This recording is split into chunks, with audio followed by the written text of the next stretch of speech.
Shalom, everyone. Welcome to the House of Shiloh Ministries.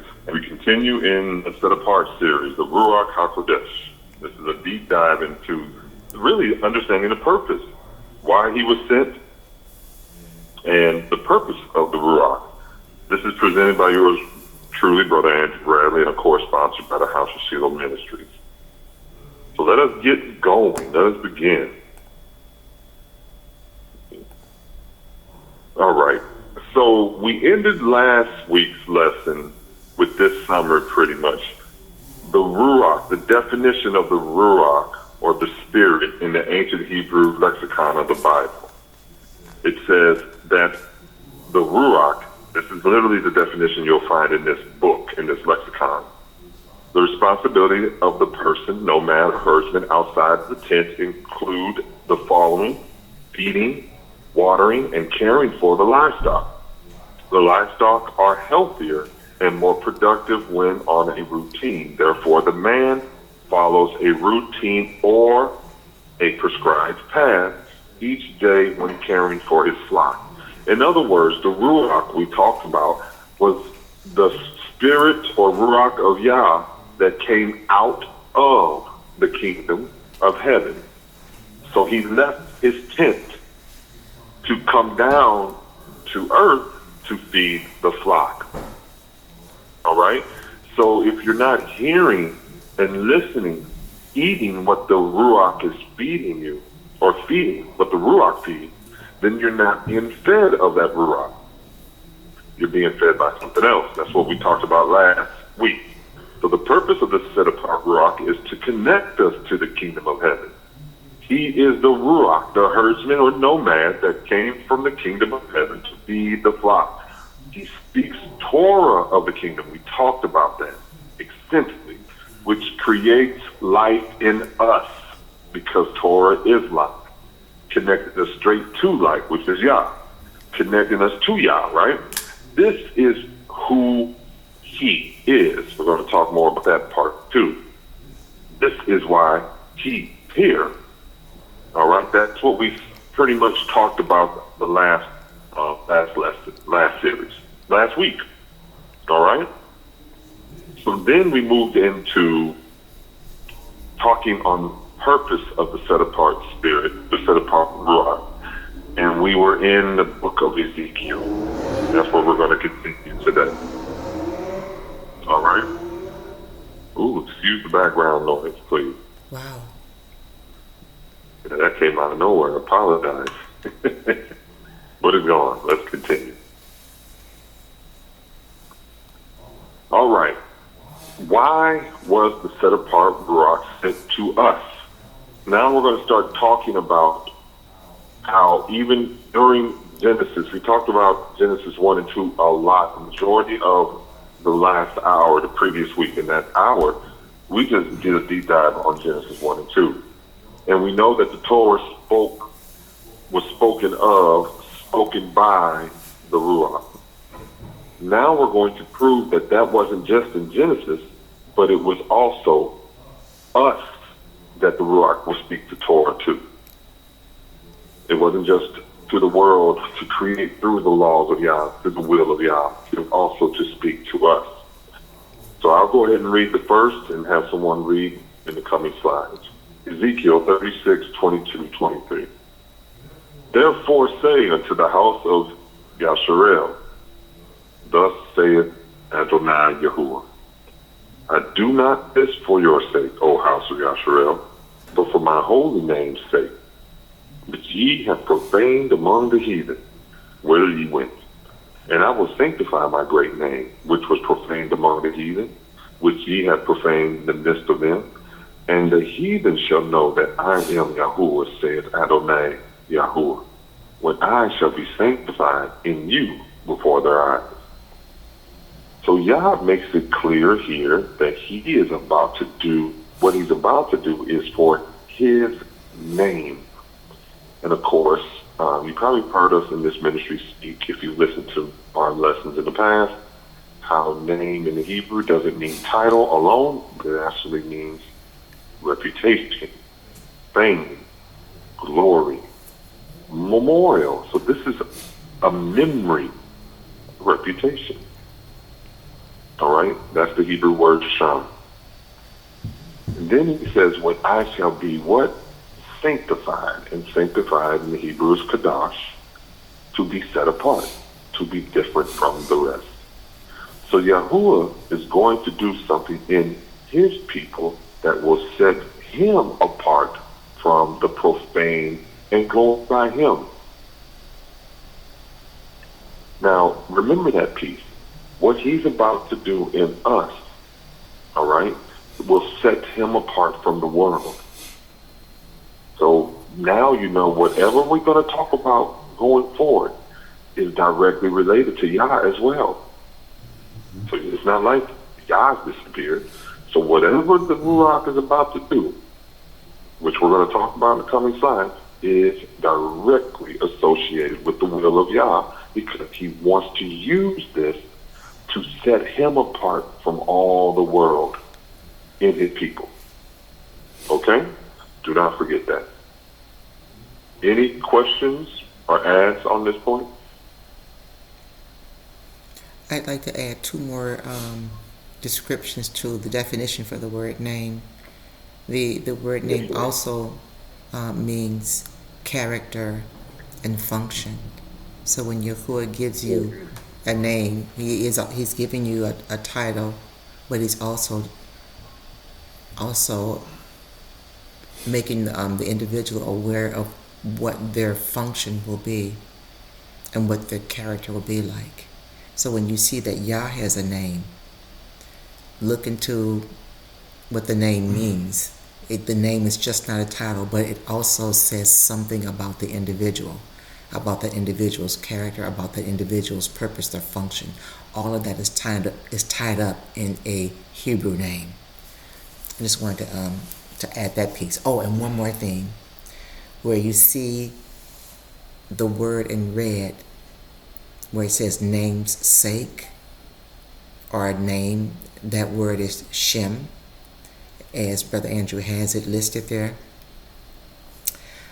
That word namesake is Shem. That the name Shem is the son of Noah. Remember, Noah had 3 sons, Shem, Ham, and Japheth, right?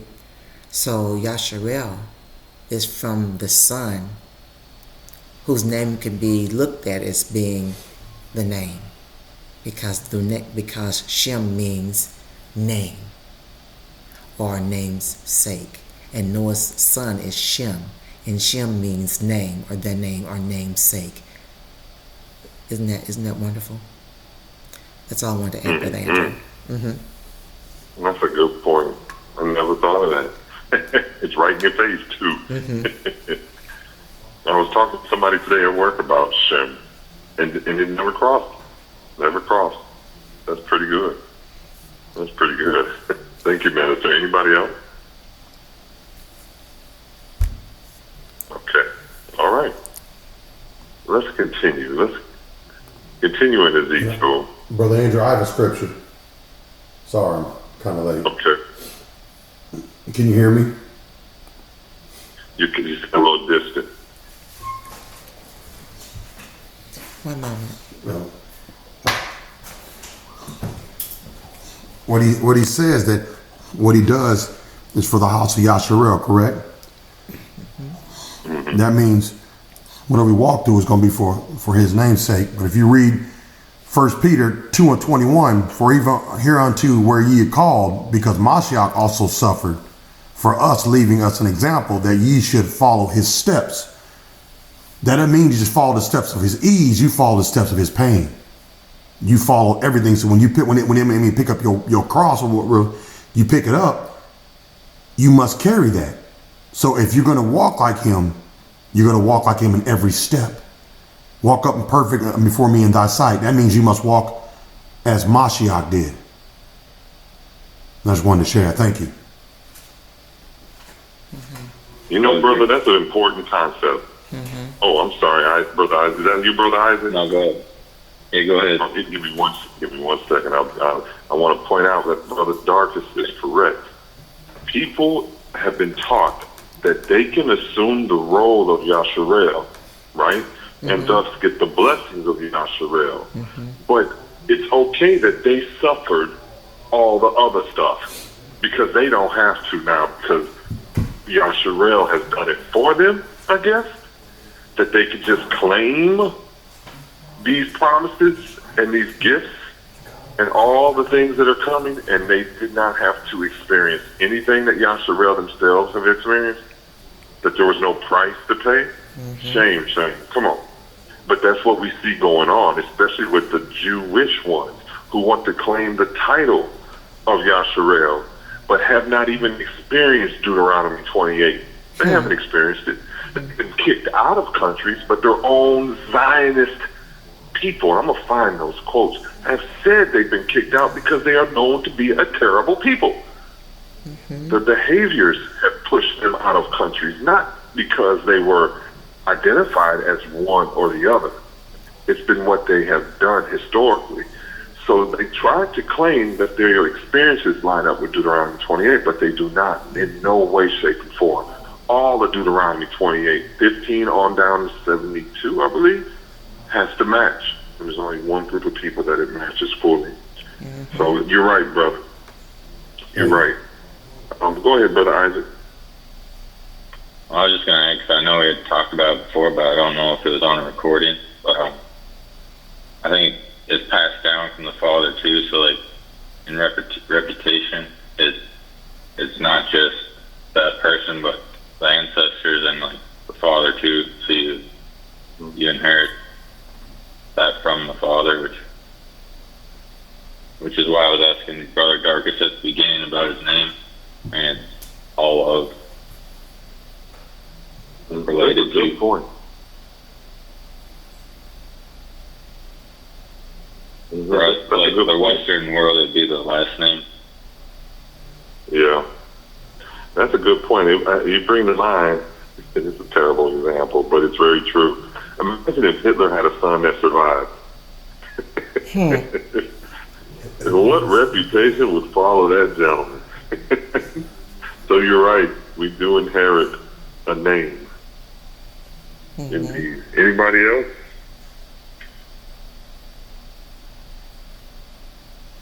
All right. Brother, go ahead and read Ezekiel 36, 24 through 25 for me, please. Ezekiel 36, 24 through 25. For I will take you from among the heathen, and gather you out of all the countries, and will bring you into your own land. Then will I sprinkle clean water upon you, and you shall be clean. From all your filthiness and from all your idols will I cleanse you. And then that's a good scripture, brother. I like that because it lets you know, even though you made it, you still got some cleaning to do. Love it. Yeah, and I love the way the Hebrew digs into this too. The sprinkling of water cleans your filthiness. Now we know in the Torah, in righteousness, in the truth, Torah is the living waters, right? The water that cleanses us. This right here proves it. Filthiness is the word tuma. And this is how we know the waters cleanse us. It's an uncleanness, sexually, ethically, religiously, ritually, right? The word uncleanness is a container of water. It did say clean water, right? We know this is a negative sense, so this water is filthy, it's murky. It's the letter Tet, Wa, Mem, Aleph, He. The Tet represents a basket or container. The Wa is the tent peg or the connection to, or what the water is connected to, which is the next symbol, Mem, waves of water, revelation. So the revelation is in the basket. How is it connected? It's connected to the basket through the Wa. That's how you should look at it. Then you have the Aleph, which is the ox head, which is chief power, strength. It's just, this is the negative. It's a false power. And then you have He, which is the man with the hand raised, which behold or spiritually see. So uncleanness is a state where you contain the revelation of a false power. That's what uncleanness or filthiness is. All right? Now think about it. If the sprinkling of water cleanse you from these sins, deities, idols, false idols, then by default, the water is Torah. Thanks. You see that? Love it. You see that? So he says, I'm going to sprinkle this Torah on you. It's so metaphoric, isn't he? That's just how Yah works. He's going to sprinkle the Torah on you. And it's going to cleanse you of your filthiness, your uncleanness. It's going to get rid of the false powers, the false deities, the idol worship, all that stuff. Now, when we're going to read, he's going to tell you how he's going to do it. All right? But are we clear here before we continue on? Crystal. Yes, I wanted to highlight that in addition to the filthiness being something that's ethically, religiously, ritually, or sexually, spiritually, though it can also be applied to the physical aspects. You can be sexually unclean physically also. And your ethics can cause you to be sexually unclean. So it can operate in both realms, the spiritual realm and the physical realm as well. Thank you, Brother Andrew. Mm-hmm. Yes, ma'am, it sure does. Absolutely. Anybody else? All right, let's continue. So what we need to know now, what's coming up, is how is he going to do this? Okay? We do have a clue, but we're going to see it in detail, clearly. Mr. White, you mind reading this for me, please? Sure. Ezekiel 36, verses 26 through 28. A new heart also will I give you, and a new spirit will I put within you, and I will take away the stony heart out of your flesh, and I will give you a heart of flesh, and I will put my spirit within you, and cause you to walk in my statutes, and ye shall keep my judgments and do them. And ye shall dwell in the land that I gave to your fathers, and ye shall be my people, and I will be your Elohim. He is talking to a specific people. This is not in reference to the world. And I know the church has taught this wrong for centuries. But you can't change an audience just because you want to twist some letters of Paul. You make Yah alive. Then he wouldn't be the faithful father that we know. He's faithful to his own sayings. If he says something, he's going to do it. Now all of a sudden he's not going to do it, or he's going to just change it where it includes other groups. Don't make sense. Don't make sense. So Yah plans, how is he going to cleanse us from our filthiness, right? Well, how? Replacing our hearts with a heart of flesh, not the stony ones that would not accept him. The fleshy heart is basar, and flesh, skin, muscle, or entire body. Bet, Samek, Resh are the letters. The bet represents the house, tabernacle, or wife. Samek is the circle, returning to the state before the fall, like the wedding ring. And Resh is the head, or the beginning. It's the person, when used in a positive sense, it's the person who chooses to learn and return to the beginning before the fall of Adam, before Adam made this great sin of his, right? So this Hebraic understanding of this word is this: the wife or bride of the kingdom returns to Yah to be restored to the state before the fall, before the great sin of Adam. That's what the fleshy heart is for. That's what the fleshy heart allows. Make sense? So we are looking at a people who have a heart of flesh, who is decided to learn Yah's will, his Torah, and return to him to be restored to a state before we fell and in sin. That's what the fleshy part means, the heart of flesh. Any questions on that? Because we're going to continue on the next slide to go to the rest. Very good. Alrighty. So Yah will give us a fleshy heart, and he will put his Ruach in us to walk in his statutes. Walk is halak. It's to journey or a lifestyle. This is not a decision or a ritual. This is an everyday life. That's why this is not religion. This is not a ritual. This is every day. You live according to this. You live according to the will of Yah. So you're going to live in accordance to what? Statutes. What are the statutes? They're the ordinances or a law set forth by government or authority, or governmental authority. You can find that in the Merriam-Webster dictionary. It's a prescribed task, an enactment, a decree of law in general. What are the prescribed tasks in Yah's laws? The Shabbats, the feast days, for example. That they're timely and they're prescribed, they're set in place. They're the same time every year.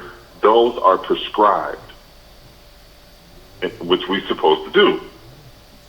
So the Ruach of Yah will cause you to live in his set-apart times of his law in general. Okay?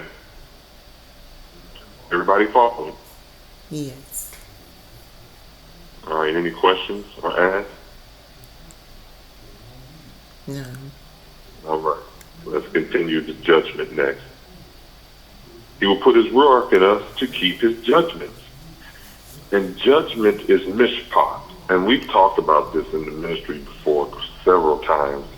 It's an act of deciding a case, a place of court, sentence, decision. Judgment can result in something good, which is a correction, like we do our own children, right? Mm-hmm. Or bad, which is condemnation for those who refuse to listen. Judgment is always based on laws. I don't give a care if even, look at this, lawlessness is a law. So you can't say that even that case, but in this country, which is based upon laws, you can't go towards a judge and there's no law. When you face a judge in court, he's functioning in the capacity of his understanding of law. When it comes to Yah, his judgments, they're based upon his law. You cannot have judgments without him. And he said, we shall keep his judgments and do them. Or better way of saying, you'll keep my corrections and you'll do what my corrections say. Does that make sense? This is all pointing to Yah's laws. And how are we going to do it? By having his Ruach, his spirit within us. So the Ruach is, Ezekiel is showing you that the Ruach is going to lead you to walk in the laws and judgments of Yah. That's what it's here for. Does that make sense? I'm making sure everybody sees this. Mm-hmm.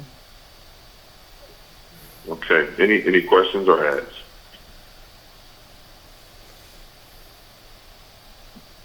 All right. Let's continue. So let's restate Ezekiel 26 through 28. A new heart also will I give you. After he said he's going to sprinkle us with water to clean us of this unfilthiness, right? A new heart also will I give you, and a new spirit will I put within you. And I will take away the stony heart out of your flesh, and will give you a heart of flesh, a heart of a bride. The one that wants to be close and intimate with Yah. That's what a bride is, right? And I will put my Ruach, my spirit within you, and cause you to walk, live a lifestyle in my statutes, not the world, Not some fabricated nonsense we see in the church today. The Beatitude laws in the New Testament. That nonsense. In my statutes, which are the laws and prescribed tasks. And ye shall keep my judgments, which are according to Torah, and do them. And ye shall dwell in the land that I give to your fathers, and ye shall be my people, and I will be your Elohim. Yah will put his Ruach in us to do the following. Summed up simple. To give us a heart that will love him as a bride loves her husband. To keep or do his prescribed task, i.e. the Sabbath, for example, according to his Torah. To keep or seek his judgments according to his Torah. Mm-hmm. And that's important. That last one's very important, because how are you going to make yourself a good bride if you don't seek out correction? You know you don't have it all right. We're not perfect beings. We have to figure out what we're doing wrong and correct it. That's the key. It's very important for us to understand the Ruach guides us to righteousness, to truth, to obeying his laws, his statutes. Seek out his judgments and do them. Any questions? We're good. All right. Let's continue. All right, Brother Isaac, you want to read Ezekiel 36, 29 through 30? Yes, sir. 36, 29 to 30. I will also save you from all your uncleanness, and I will call for the corn, wheat, or grain, and will increase it, and lay no famine upon you. And I will multiply the fruit of the tree and the increase of the field, that ye shall receive no more reproach of famine among the heathen. All right, thank you, brother. The word uncleanness is tuma, right? We've talked about that, a container of water.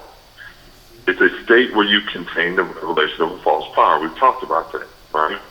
How can, therefore, the set apart Ruach save you from this container? This condition.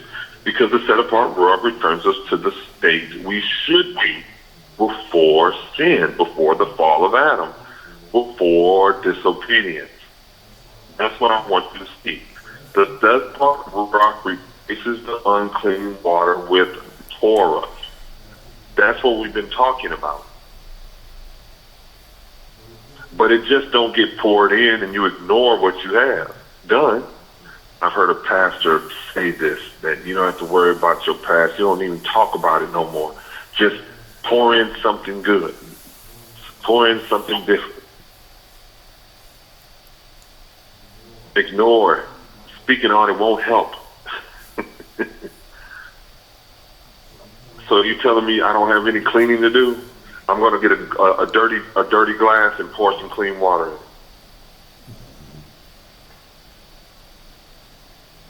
Now, there's some things, of course, that Yah needs to help me with, but there's a whole lot I know what I need to do. All right, so we following? Anybody have any answer questions? Nothing so far. Man. All right. Let's continue. Brother Gianni, read 31 through 33 for me. Then shall you remember your own evil ways and your doings that were not good, and shall loathe yourselves in your own sight for your iniquities and for your abominations. Not for your sakes do I this. Adonai YAHUAH, be it known unto you, be ashamed and confounded for your own ways, O house of Yasharel. Thus saith Adonai YAHUAH, in the day that I shall have cleansed you from all your iniquities, I will also cause you to dwell in the cities, and the waste shall be builded. All right, thank you, brother. I like these two verses because I'm telling you, this is exactly how I felt when I realized my condition and I started, seeking the Torah and cleaning my vessel out and letting Torah come in. I loathe myself, and that is the truth. That condition is terrible. You know what it says in the ancient Hebrew? It says it's something that is little. I understand how little I was, how pathetic I was, how of little value I was in the condition that I was in. That is a terrible, terrible thing. I felt awful. Fell on my face and cried. It was that bad for me. Now we know we've talked about iniquity, and we'll talk about it again later. But we know that it's lawlessness. So we loathe our iniquity, our lawlessness, and abomination. We are ashamed and humiliated of our own ways, our ways of disobedience. This is future tense, by the way. The set apart Ruach leads us to the obedience of Torah, cleansing us of our iniquities. Can somebody make sure they're muted? You got a little bit too much background noise. Okay, thank you.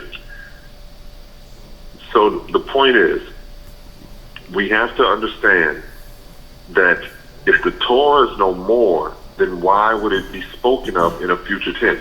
The reason the way since we're translating Hebrew culture in the Bible to English westernized culture, these meanings can be missed because we're not taught to read it from the people who wrote its perspective.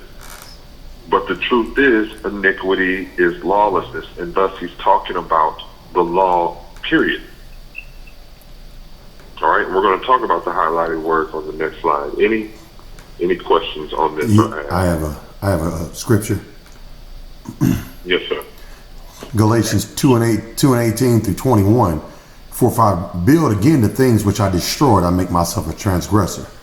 For I through the law am dead to law, and I might live unto Elohim. I am crucified with Mashiach, nevertheless I live. Yet not I, but Mashiach lives in me. And the life which I now live in the flesh, I live by the faith in the Son of Elohim, who loved me and gave himself for me. I do not frustrate the grace of Elohim, for if justification came by the law, then Mashiach died in vain. So if you don't like you look at your past life with shame, then if you rebuild it, you know that shame turns you into a transgressor, because the scriptures run hand in hand. Because if you rebuild what you destroyed, now you are in the law. You are up under the law. You are subject to the law. Thank you. Brother Drew? Yes, sir. Go right ahead, bro. It says, not for your sake do I do this, and be ashamed and confounded in your own ways. So he's telling you what to do to be set apart, but then he says, in the future tense, in the day have I cleansed you. Can you speak on the cause word to dwell in cities? And is that like the camp? Is that within the walls? Or is that like the cities we're in now? Because then it says, the way shall be builded. So like, can you speak on that sentence right there? Is there anything important with that? I did not focus on that because the lesson is so focused, Brother Isaac. That is a good question. I'm going to save that. I want to put that on a shelf. Let's discuss that one outside. I'm afraid that might draw in a whole lengthy conversation. Can you at least say if it's like the city of the camp of Yahshua, or is it like modern day or the cities we're in now? I'd like to answer that, Brother Andrew, if you don't mind. Okay. Yes, ma'am. Go ahead. There. Where it says, in the day that I shall have cleansed you, it's talking about a future time frame. Also, it speaks of a future time frame when he shall gather us and take us back to the land of our forefathers. So this is referencing that time. When we go back, we will dwell in cities, and the waste cities that are the areas that are desolate or wasted will be rebuilt or build again or build it again. So these cities are things that are coming in the future. It's not talking about in the cities of Babylon. Babylon has a destiny with destruction. It's talking about in the cities that we will dwell in, the cities that will be built upon the lands of our forefathers. Is that answering your question? Yes, ma'am. Thank you. You're welcome. All right, thank you, Minister. Mm-hmm. I wanted to go back to that verse the brother used in Galatians, where he said, "By the law I am dead to the law." That's a verse. That is a very, very contentious verse for the church. They use that with a very poor understanding. What Paul is saying, through my righteousness of the law, I am not held in debt to it, because he's obeying it. Because he also says in Timothy, or Thessalonians, where he says that the law is not written for a righteous man, but for a sinner.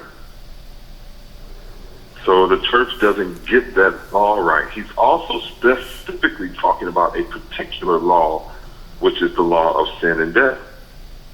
Because through the law, which he becomes righteous, he is dead to the absolute law of death that would result from his sin, if he was not in a state of living righteous, living obedience. I just wanted to make sure the audience heard that, because that particular set of verses, boy, the church loves to twist them. All right, anybody have any more? That was a good question too, Brother Isaac.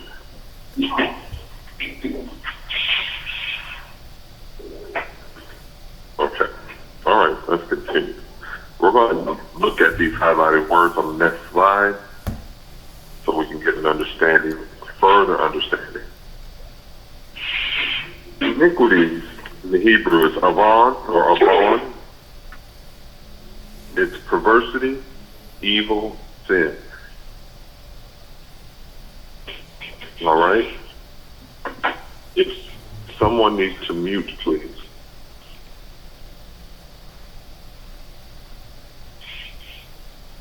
All right, it's perversity, evil, or sin. It's the result of twisted actions. That's what this is. You have the Ga, which is the twisted cord, idolatry. Now, Ga is unique because you don't see us use it much. But Ga is a twofold cord. It's like taking a single string, folding onto itself, and twisting it. Okay? It differs from the letter Hebrew called Het, which is a threefold cord, which has three strings attached and twisted together. It's a much stronger cord than the twofold. All right? The Ga cord, which is this letter here, where my mouse is at, you can see it's just two sides, like a little twisted, right? That two-folded cord represents two characters in a person.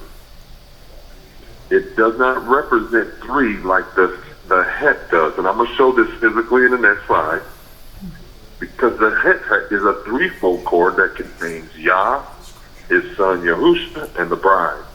But the Ga is missing Yah. And you know it's missing something because you only see two. What is it missing?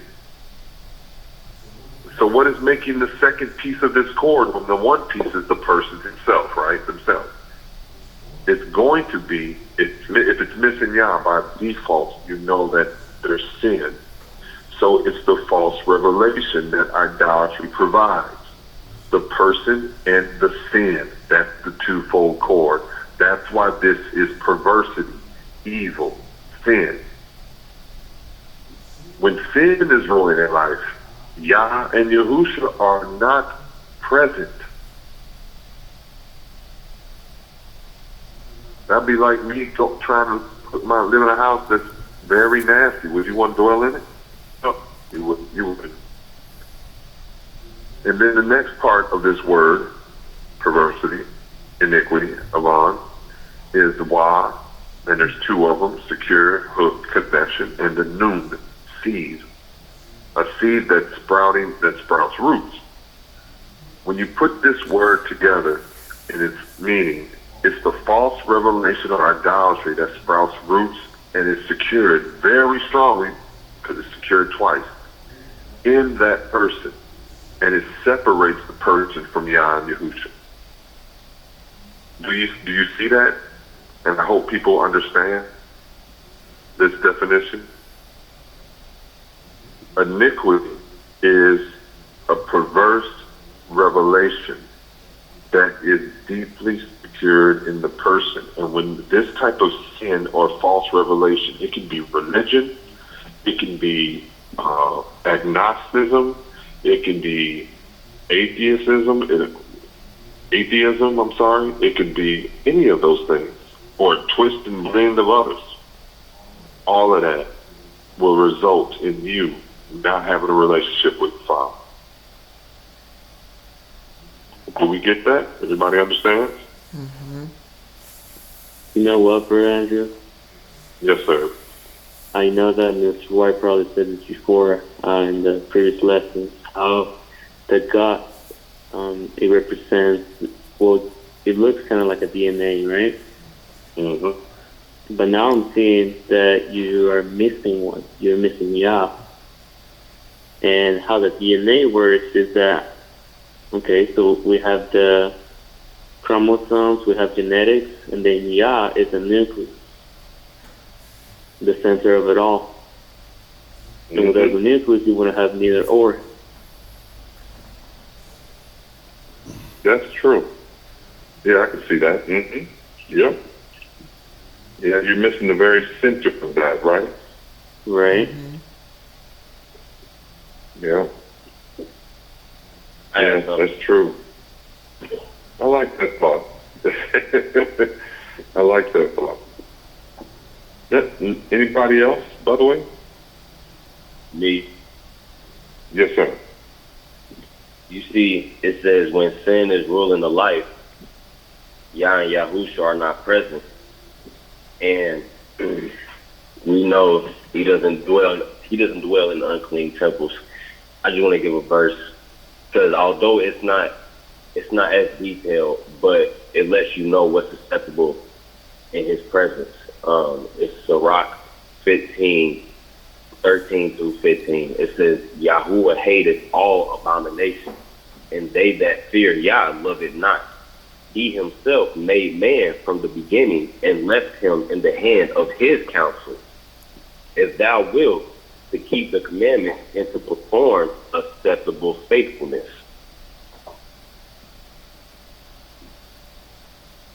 That's a good What one. people don't understand is from the difference from the old, although maybe they had the Torah in their hand, but it wasn't acceptable to Yah's eyes because it wasn't with a pure heart.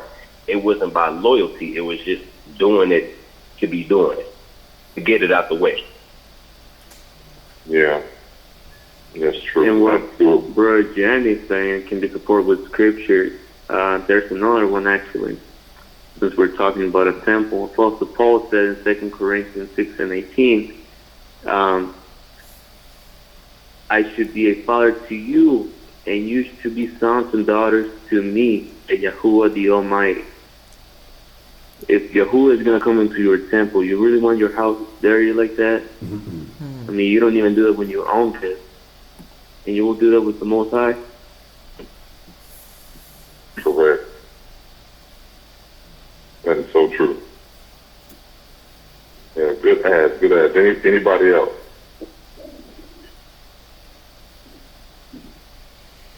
All right. Let's take a look to describe the Gah and the Het. Let's compare the two. So the Gah letter, again, is a twofold chord. The Het is a threefold chord. All right?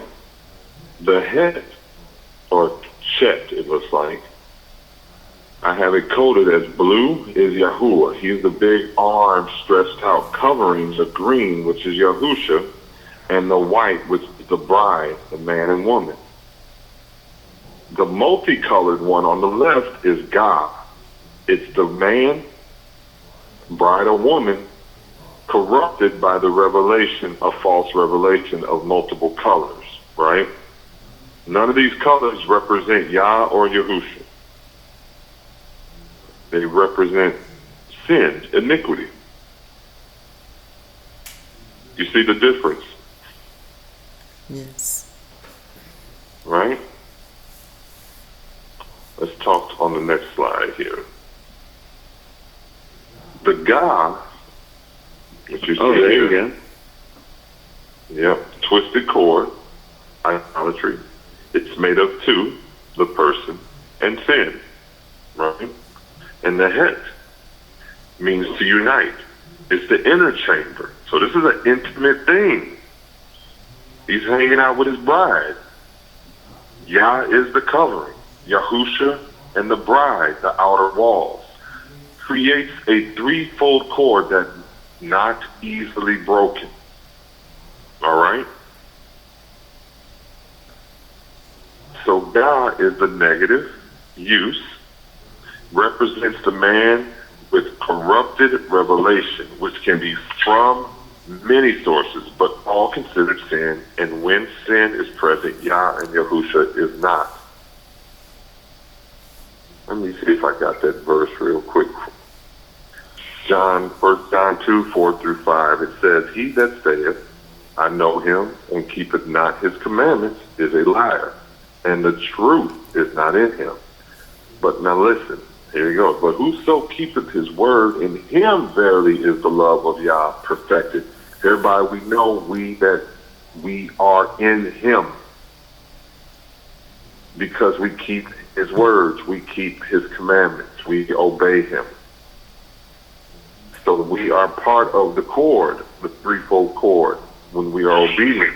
But if we were not, we will be liars, and we will be the God, the corrupted twofold cord. All to talk on iniquity, just to show you what iniquity is, what the water of Torah cleanses. It gets rid of this sinful cord, replacing it with green Yahusha, replacing, because Yahusha is the Torah, right? The Torah comes in, this person gets this accepting the Messiah for who he is through faith. We understand that he is the Torah made flesh, and the Torah begins to replace all of this. And when this becomes green, we get the blue. We get the blue. So in other words, there's no way to get to Yah unless you have Yahusha. He is the door. It all falls in line. He is the door to Yah. Any questions? Everybody understand?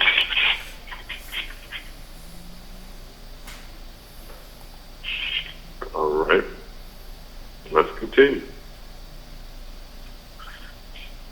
All right, so the last red word that we were going to talk about after iniquity was abominations, and it's a disgusting thing. It's called Torah.